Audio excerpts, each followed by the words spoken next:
We're here in the Mountain Heritage Center of Western Carolina University's Hunter Library, and on display here are photographs by George Masa. Now, Masa'S photos have been used in countless brochures, books, and publications over the last 100 years, and his photos were instrumental in having the Great Smoky Mountains designated as a national park. But because his life was spent behind the camera, looking through the lens, instead of into it, his name soon became a footnote in the history of Western North Carolina. And he might have been forgotten altogether if it wasn't for the tireless work of WCU alumni Bill and Alice Hart. Their dedicated research led to many others being intrigued by Masa. Now, several books and documentary films focus on this Japanese photographer who focused on the Great Smoky Mountains. It also led to the Hart'S amassing an extensive collection, which they've graciously donated to Western Carolina University's Special Collections.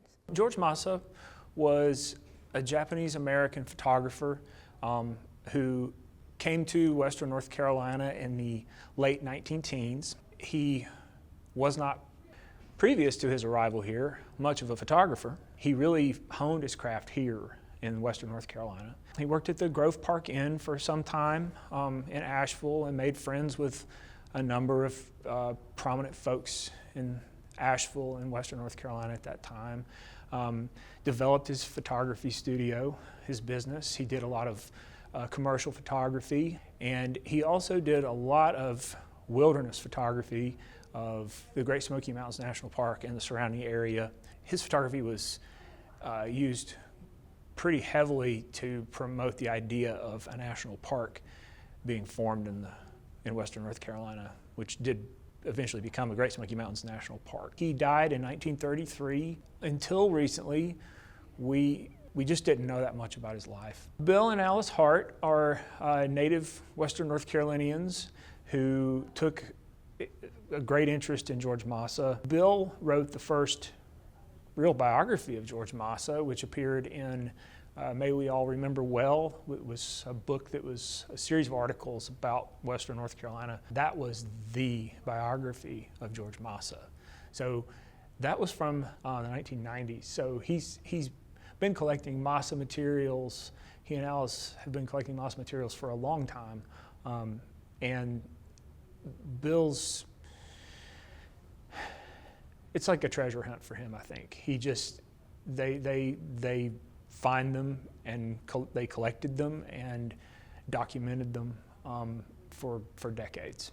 I think people who are interested in George Masa have come to love him.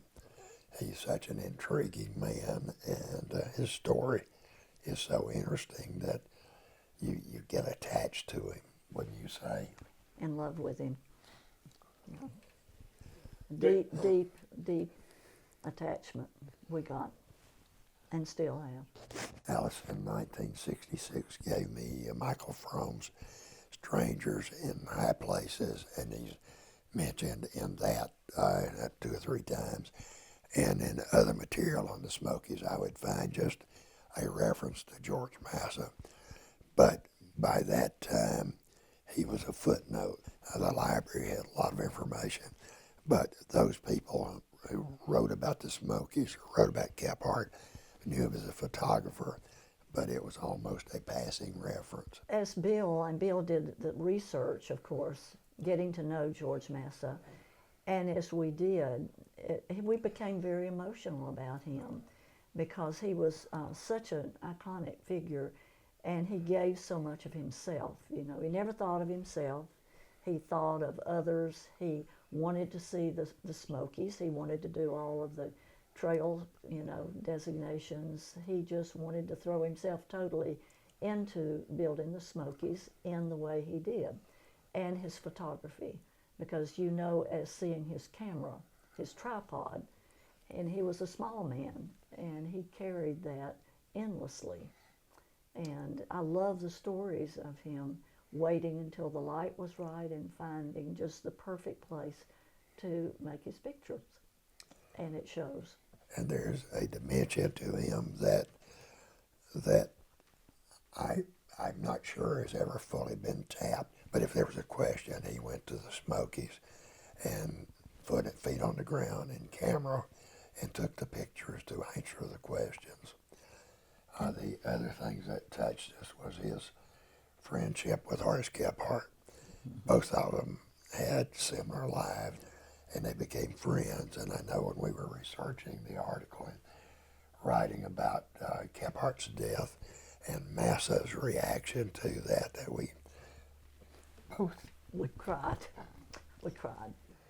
And the more that we learned, the more I think that we became emotional. And when I said we loved him, we did, and we will always, because of what we knew about him. And such a model for all of us. It's one thing to say, I want to do something, but when you devote yourself so entirely to something you believe in, I don't even know how to explain it.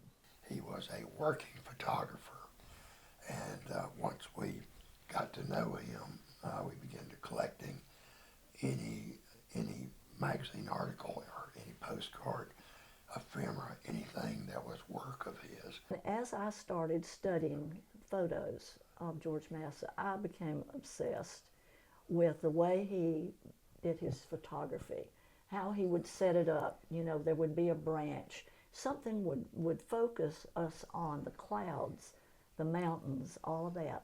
And Bill can tell you, I don't know how many times he has had to stop in the Smokies and the Parkway because I'm driving along and I see the view and it's George Massa. So I'm obsessed with him for his photography. And I will tell you, and Bill will not like that I'm because he's very humble. But Bill approached learning about Massa with the intensity that in many ways Massa had, because Bill just didn't give up.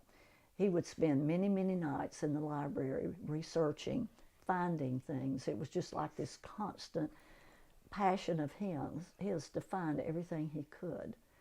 And, it was overwhelming for me to see, and so proud of him. And I participated. I only found one thing all by myself, and I was so proud.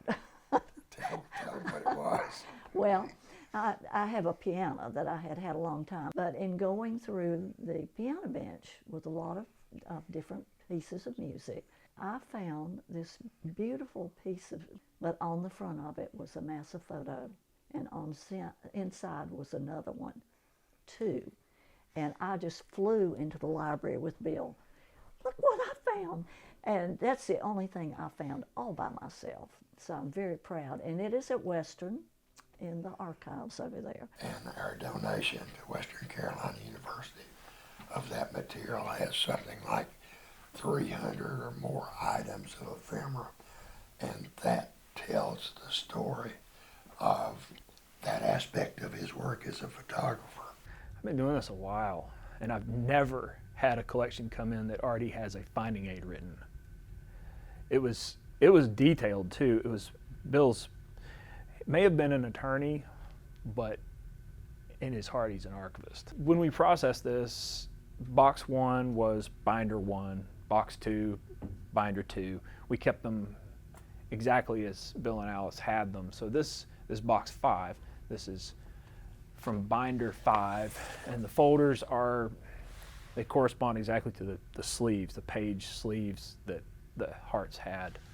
So this is the way it came in. Practically every item has one of these